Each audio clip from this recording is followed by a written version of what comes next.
जबरदस्त अशी grand entry आहे. यश ॲज रावण.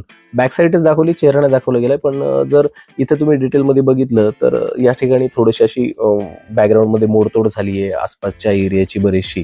तर काहीतरी केओस झाला असेल त्या ठिकाणी, काहीतरी अडचणी आल्या असतील आणि त्यानंतर मग रावणाला निघावं लागलं असेल पुष्पक विमानामध्ये. असा हा मे बी काहीतरी सीन असेल. आणि पुष्पक विमान जे दाखवलं गेलंय, जबरदस्त डिटेलिंग केली आहे.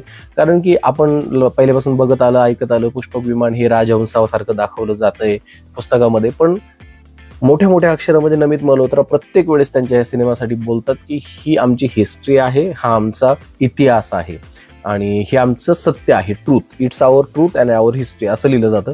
तर ज्या वेळेस पुष्पक विमान येतं त्यावेळेस त्यांना ते बॅकग्राऊंड स्कोरमध्ये जो आवाज येतो, tick tick tick tick tick tick tick tick, ते एक मशिनरी वर्क केल्यासारखा आवाज दाखवला गेला. म्हणजे असं काही नाही जादू आहे किंवा काय त्यांनी ते पुष्पक विमान उडतंय असं नाहीये. त्यांनी सांगितलं की प्रॉपर मशिनरीज वर्क केला जातोय. आणि आमच्या हिस्ट्रीमध्ये आमचे पूर्वज एवढे प्रगत होते की त्यांनी त्यावेळेस हे विमानं बनवली आणि ते विमानं ऑलरेडी खरोखर हवेमध्ये उडत होती.